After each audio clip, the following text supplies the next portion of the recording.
아말렉의 조상이 그나스,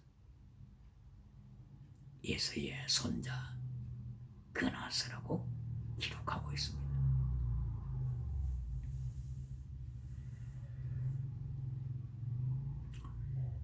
그런가 하게 되면 예수의 손자 아말렉, 이 아말렉이 출애굽기 17장 8절 이하에서 드디어 등장하여 끝까지 하나님을 대적하고 하나님의 백성들을 향하여서 전쟁을 선포하는 것을 봅니다. 이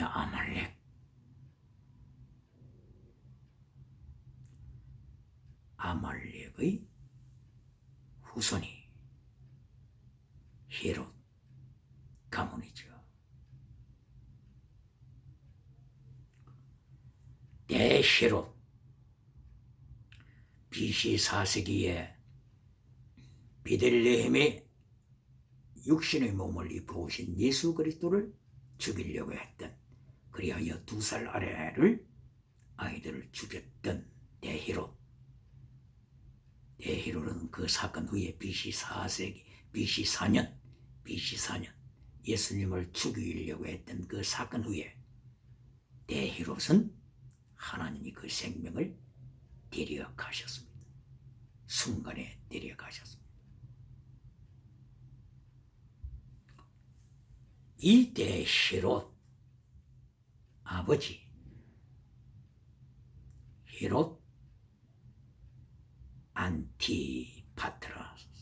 안티파터 2세, 헤롯 안티파터 2세가 대헤롯의 아버지죠.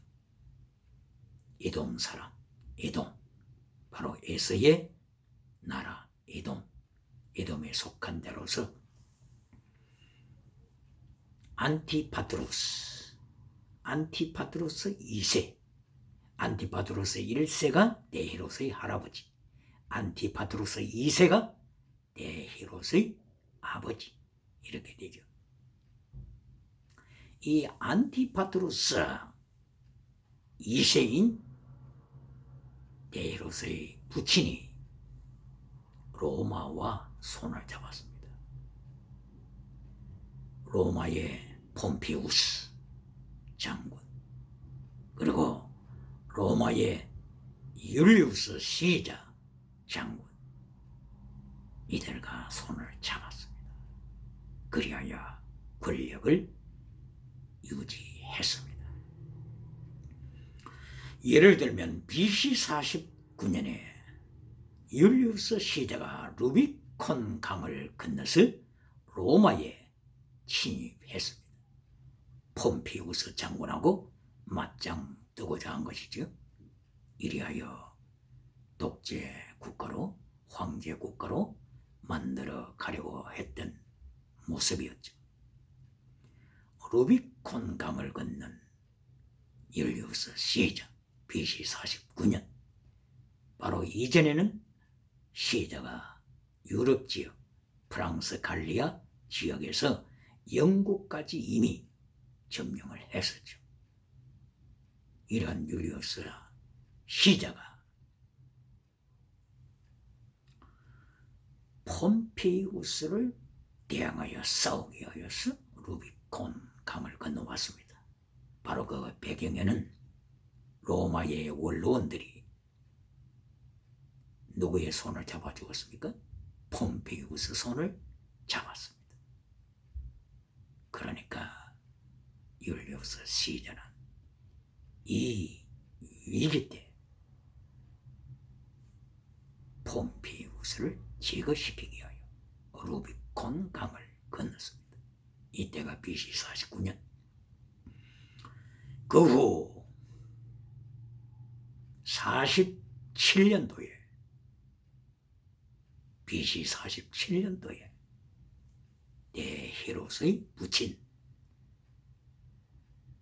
안티파트루스 2세가 율리우스의 손을 잡고 유다 땅의 지배자로 등장했습니다. BC 47년이죠.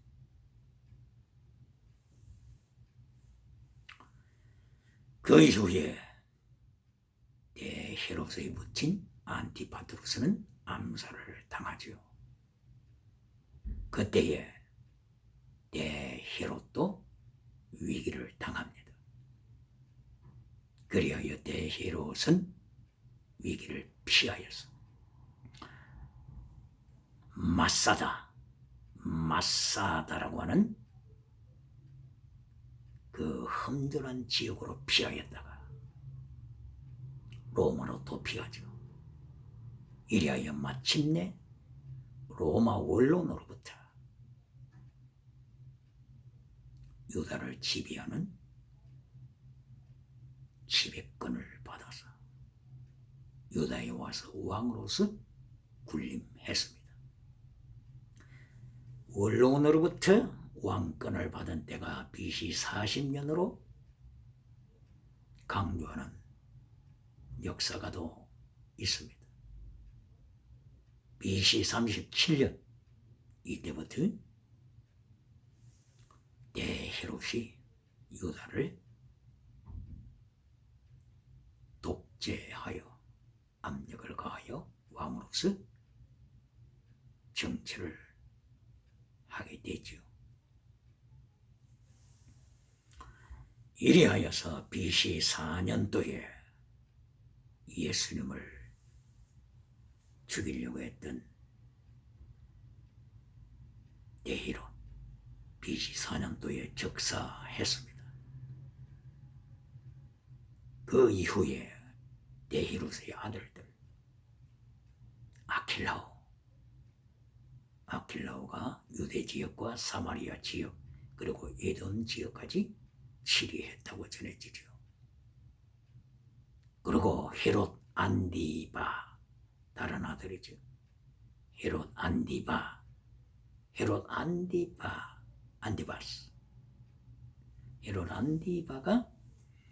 갈릴리 지역을 통치했다고 했습니다. 바로 이 헤롯 안디바가 갈릴리 지역을 통치함으로써 예수님께서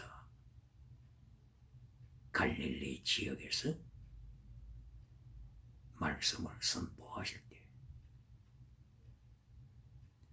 헤롯 안디바는 예수님을 보고 싶어 했고 직접 보았던 때가 곧바로 예수님께서 십자가에 못 박히실 때 바로 그때 재판하는 과정에서 빌라도와 함께 예수님을 조롱하고 신문했던 헤롯 안디바. 그러므로서 헤롯 안디바는 로마 병정이 예수님을 십자가에 못 박을 때 동참한 자가 되었죠.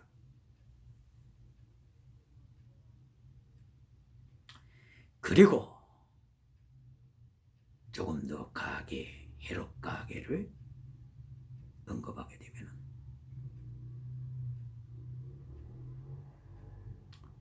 헤롯 안디바의 배달한 형제 중에서 많은 처가 있으니까 배달은 형제 중에서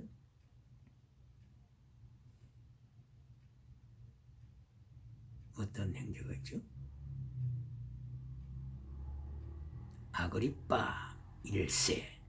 아그리빠 1세가 배달한 형제에서 태어납니다. 아그리빠 1세 아리스토부루스, 부친이 아리스토부루스 이렇게 되죠. 아리스토부루스. 헤롯 대왕이 아리스토부루스 아들을 볼 때에 믿을 수가 없었습니다. 그리하여 죽여버렸습니다.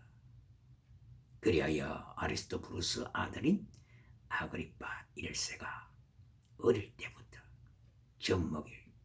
어릴 때부터 로마에 유학을 했습니다. 그러면서 앞으로 미래의 로마 황제가 될 자기 또래 어린이들과 사귀었습니다.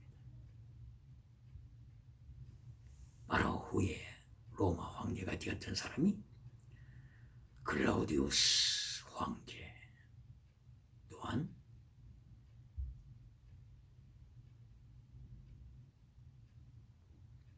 클라우디우스 황제, 사도행전 18장에 나타나는 황제죠.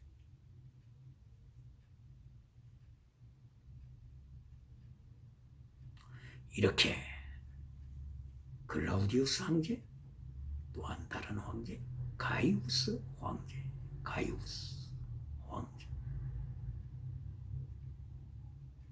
이들과 어릴 때부터 중마고우처럼 자랐기 때문에 가이우스 황제가 AD 37년도에 황제가 되고 클라우디우스 황제가 AD 41년경에 황제가 되자 바로 이 아그리파 1세가 왕위를 받아가지고 유대로 돌아왔습니다. 이리하여 유대 땅 그리고 사마리아 땅 이렇게 유대 전체를 통치할 정도의 정권을 가졌습니다. 아그리파 1세 누구의 아들이라고요? 아리스토부루스, 네이루스의 아들 아리스토부루스의 아들인 바로 아그리파 1세가 이제 왕위를 받아가지고 유다로 와서 유다 전체를 통치합니다. 거의 전체를 통치합니다. 이때에 아그리파 1세가 조의를 박해합니다. 그때에 누구를 죽였습니까? 12제자 중에 제일 먼저 순교당한 자, 바로 사도 요한의 형제 사도 야고보를 칼로 죽였습니다. 이것이 사도행전 12장이죠. 그리고 베드로 사도까지 죽이기 위하여서 감옥에 투옥시켰습니다. 바로 감옥에 투옥된 그날 밤에 하나님께서 천사를 보내셔서 베드로를 석방시키십니다. 하나님이 놀라운 역사입니다.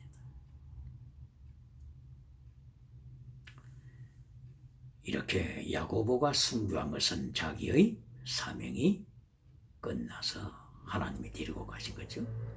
베드로가 그때에 순교당하지 않고 좀 더 후에 순교당한 것은 베드로에게 아직도 사명이 남아있다고 하는 거죠. 그러나 베드로도 마침내 후에 순교자가 됐습니다. 무엇을 말씀합니까? 범사복이 하나님의 메시지 결론이 아닙니다. 땅의 복이 메시지 결론이 아닙니다. 죽기까지 사랑, 피스티스, 크리시스, 엘레오스, 죽기까지 살아가는 것, 순교신앙, 이것이 메시지 결론입니다. 이리하여 구약성경 출애굽기 17장 6절에서 반석을 칠 때 아말렉이 바로 이어서 등장합니다. 반석은 누구를 가리킨다고요? 예수 그리스도. 반석을 치는 것은 strike the body of Jesus Christ. 반석을 치는 것. 십자가 달리시는 예수 그리스도를 예언하고 있습니다. 그리고 물이 쏟아졌죠. 예수 그리스도 옆구리에서부터 흘러나오는 생수의 강물, 생수의 근원 되신 하나님. 예레미야 2장 13절이지. 예수 그리스도 허리에서 옆구리에서 쏟아지는 이 생수의 강물, 이 강물이 창세기 1장 2절에서 많은 무리에 역사하시는 하나님 그리고 성령 이미 예언했습니다. 궁창 위의 물, 궁창 아래 물, 무리에 역사하시는 성부, 성자, 성령님, 생수의 근원으로서 역사하시는 삼위일체 하나님, 예수님의 옆구리에서 물이 쏟아지는 십자가 사건, 이것을 창세기부터 예언하고 있습니다.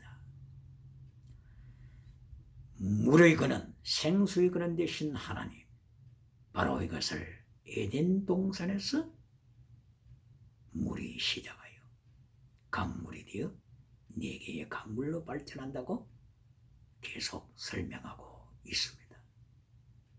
비손강, 기혼강, 티그리스강, 유브라디스강, 4개의 강은 동서남북, 하나님께서 아브라함에게 동서남북을 보여주셨죠. 창세기 13장 14절에서 동서남북을 보여주셨고, 창세기 28장 14절에서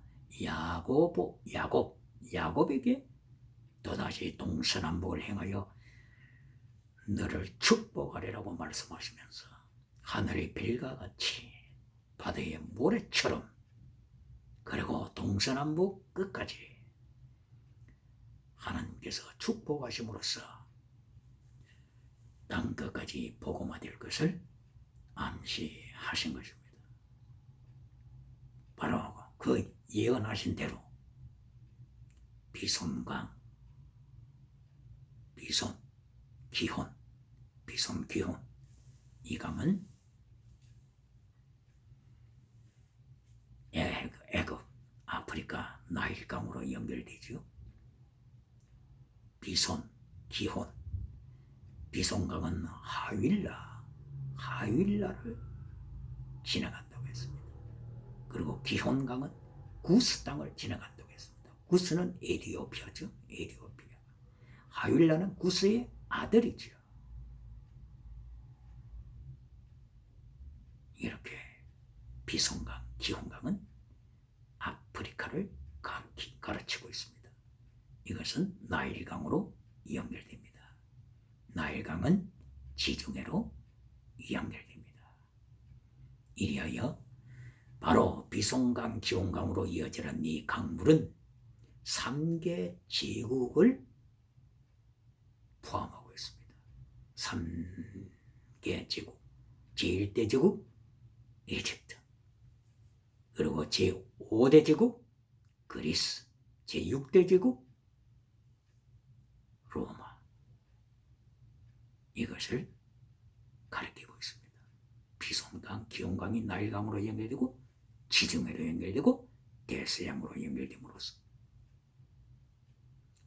이집트 제국, 그리스 제국, 로마 제국, 바로 이 지역으로 하나님의 생수의 물결이 흘러갈 것을, 복음화되어 갈 것을 암시하고 예언한 것입니다.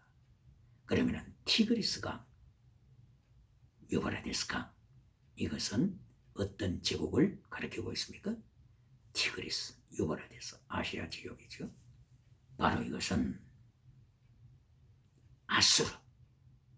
아수르강은 티그리스로 연결되죠.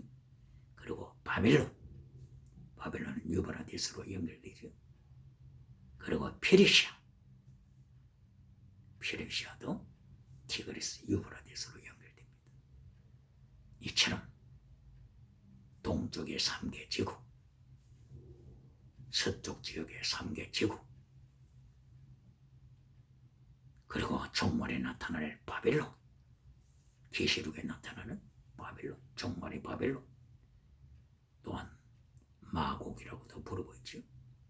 이렇게 창세기 2장 9절 이하에서 나타난 에덴 동산에서 출발한 강, 바로 이것이 4개의 강으로 발전하여 7대 제국을 향하여서 강물이 뻗어나가서 이사야가 외친 대로 물이 바다를 덮음같이, 강물이 바다를 덮음같이 하나님을 아는 지식이 온 세상에 충만할 것을 예언했습니다.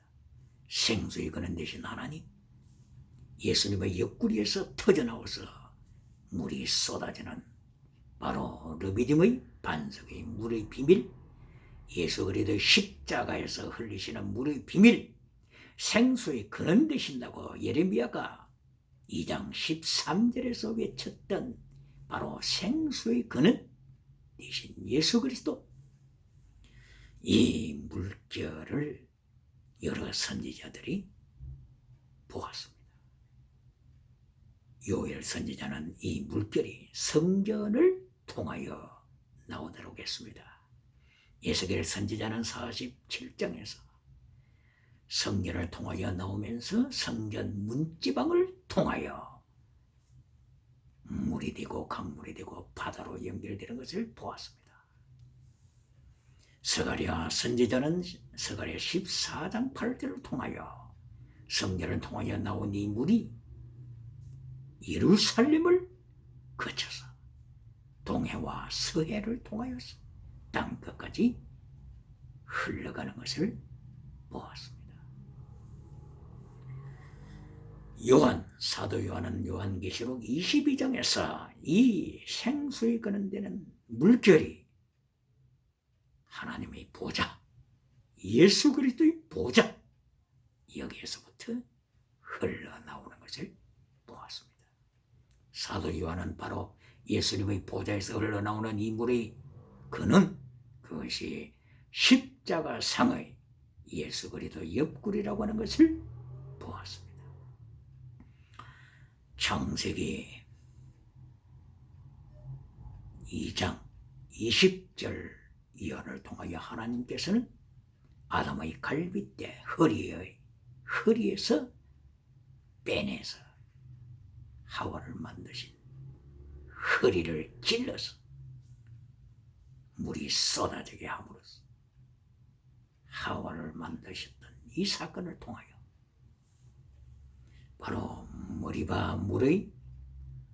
머리바 반석의 기적, 십자가 지시는 예수 그리스도의 사건, 이것을 통하여 5대양 7대주 7대 제국을 복음으로 점령하는 것을 보았습니다. 그리하여 창세기 1장 28절 29절에서는 땅을 정복하라, 지구를 정복하라, 카바시, subdue, 카바시, 점령하라고 했습니다. 바로 이것은 복음으로 점령하는 것입니다.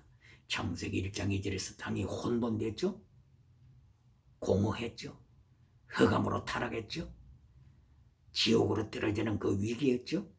바로 그런 흑암의 땅을, 흑암의 지구를, 흑암의 5대양 7대주를 복음으로 subdue, 복음으로 카바시, 점령하라고 말씀했습니다. 복음으로 섬기라고 하는 거죠. 온 7대주, 5대양 6대주, 7대주를 성경에서 계속하여 예언하고 약속한 것처럼 말씀으로 정복할 것을 선포한 것입니다. 말씀으로 온 세상을 섬길 것을 선포하신 것입니다. 이런 비밀을 가지고 있는 출애굽기 17장 6절에 르비딤 반석에서 물이 쏟아지는 사건, 바로 쳤다, 스트라이크, 이것은 예수 그리스도의 십자가 순환을 말씀하고 있는데, 바로 예수님의 십자가 순환 당할 때 누가 나타났다고요? 아말렉 군대가 나타나서 습격해 옵니다. 아말렉 후손이 누구라고요? 헤롯 대왕, 그리고 갈릴리 지역을 통솔했던 분봉왕 헤롯 안디바가 예수님을 십자가에 못 박기 위하여 신문했던 바로 그때를 예언하고 있습니다. 아말렉은 헤롯 안디바의 조상입니다. 예수님이 십자가 지실 때 아말렉이 나타나서 습격해 오는 자, 로마 병정이 예수님을 십자가에 못 박을 때 예수님을 습격해서 예수님을 신문하는 헤롯 안디바, 예수의 가문이 예수님을 십자가에 못 박는 예수의 후손, 예수의 가문, 하나님을, 그리고 하나님의 백성을, 하나님의 교회를 박해하는 저들을 예언하고 있습니다. 이때에 모세가 여호수아를 불렀어. 너는 아말렉을 쳐라. 우리는 산에 올라가서 기도할 것이다. 이래하여 모세는 지팡이, 하나님의 지팡이를 가지고 높은 산에 올라갔어. 아론과 훌과 더불어서 하나님 앞에 두 손을 높이 들고 기도를 드립니다. 모세가 두 손을 높이 들고 기도를 드릴 때 여호수아가 아말렉을 물리쳤습니다. 그러나 높이 든 손이 내려올 때 아말렉이 여호수아 군대를 점령했습니다. 이 모든 세계의 역사는 누구 손에 있다고요? 하나님의 손에 있습니다. 창조주 하나님의 손에 있습니다.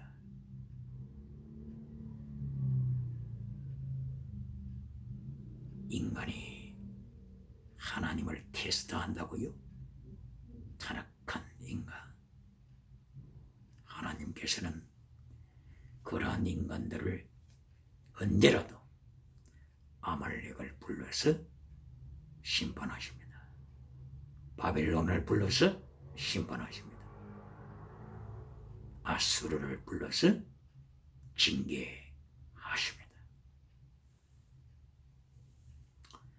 세계의 역사, 흥망성쇠가 누구의 손에 있다고 가르치십니까? 하나님의 손에, 하나님의 절대 주권에 있음을 말씀합니다. 애굽, 아수르, 바벨론, 페르시아, 헬라, 로마, 종말에 나타날 마곡, 바빌론, 하나님의 장중에 있습니다. 하나님의 심판의 장중에 있습니다. 그리고 4대 성이 석가 붓다, 그리고 중국의 공자, 그리고 마호메트, 소크라테스, 모두가 피조물입니다. 하나님의 피조물입니다. 피조물은 하나님 앞에 서야 할 때가 있습니다. 창조주 예수님 앞에, 심판대 앞에 서야 할 날이 있습니다. 바로 그 날을 위하여서 예수님께서 피를 흘리셨습니다. 예수님을 영접하는 자, 곧 그 이름을 믿는 자, 예수 그리스도를 믿는 자들에게는 예수님의 십자가 보혈로 속죄하시기 위하여 바로 머리바 반석에서 물이 쏟아지는 이 사건을 통하여 영원한 반석 대신 예수 그리스도의 보혈, 은총의 보혈, 구원의 보혈, 승리의 보혈을 말씀하시는 것입니다. 이리하여 마침내 여호수아 군대가 승리했습니다. 아말렉을 점령했습니다. 이때에 14절, 출애굽기 17장 14절에서 하나님께서 아말렉을 영원히 도말시킬 것을 선포하셨습니다. 천하의 아말렉을 도말시켜라. 아말렉은 누구의 후손이라고요? 에서의 후손. 에서는 어느 나라를 세웠습니까? 에돔. 오늘날 에돔이 지구상에 있습니까? 에돔은 사라졌습니다.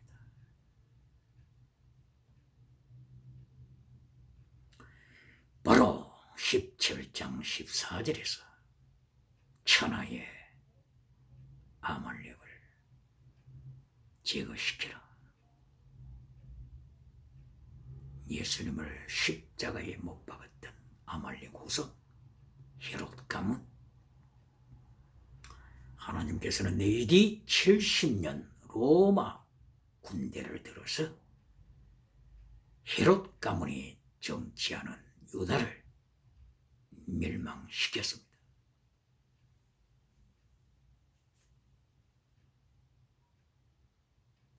예수님을 십자가에 못 박는 자들을 하나님께서는 기억하십니다. 그리고 테스트하십니다. 그리고 심판하십니다. 15절, 출애굽기 17장 15절에서 모세는 하나님 앞에 제단을 쌓고 여호와 니시, 하나님의 깃발, 하나님은 나의 깃발, 나의 깃발,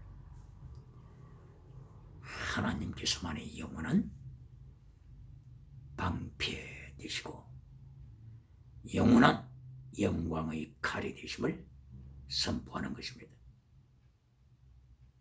신명기 33장 29절, 여호와 하나님은 영원한 나의 방패시요 영광의 칼이시라. 모든 원수로 하여금 복종케 하시리라. 모든 원수의 위를 밟게 하시는 여호와 니시 하나님, 영원한 깃발, 승리의 깃발. 바로 이것은 야곱이 승리한다고 하는 것을 예언합니다. 에서가 패배한다고 하는 것을 예언하는 것입니다. 바로 창세기 25장 23절, 리브가가 쌍태 아기를 임신했을 때 리브가가 하나님 앞에 기도드리자 하나님이 리브가에게 예언하셨습니다. 큰 자가 어린 자를 섬기리라. 에서가 형이죠. 쌍둥이이지만은 에서가 형입니다. 야곱이 승리할 것을 예언하셨습니다. 바로 이것은 에서가 십자가상의 예수 그리스도를 박해할 것을 이미 하나님이 내다 보신 것입니다. 오늘도 하나님께서는 방패가 되시고 영광의 칼로서 하나님의 백성들을 지키십니다. 이리하여 16절에 하나님께서 내가 대대로 아말렉과 싸우리라 말씀하십니다. 하나님이 싸우신다. 이것은 홍해를 건너는 사건에서 출애굽기 14장 14절 내가 싸우리라. 너희는 가만히 있어라. 이 말씀을 하셨죠. 여기서 가만히 있으라고 하는 것은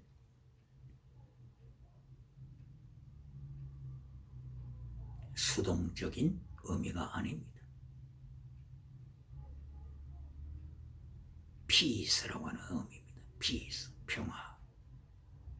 너희는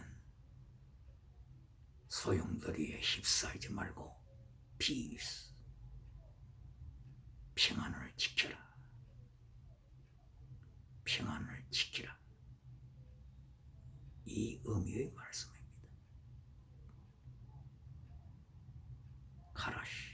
카라시, 피스, 피스.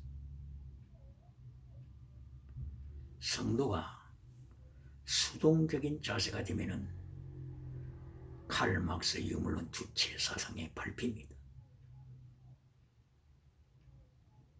수동적인 자세가 되어서는 안 됩니다. 여호수아야, 너는 나가서 싸우라. 모세, 나는 산 꼭대기에 올라가서 아론과 훌과 더불어 기도할 것이다.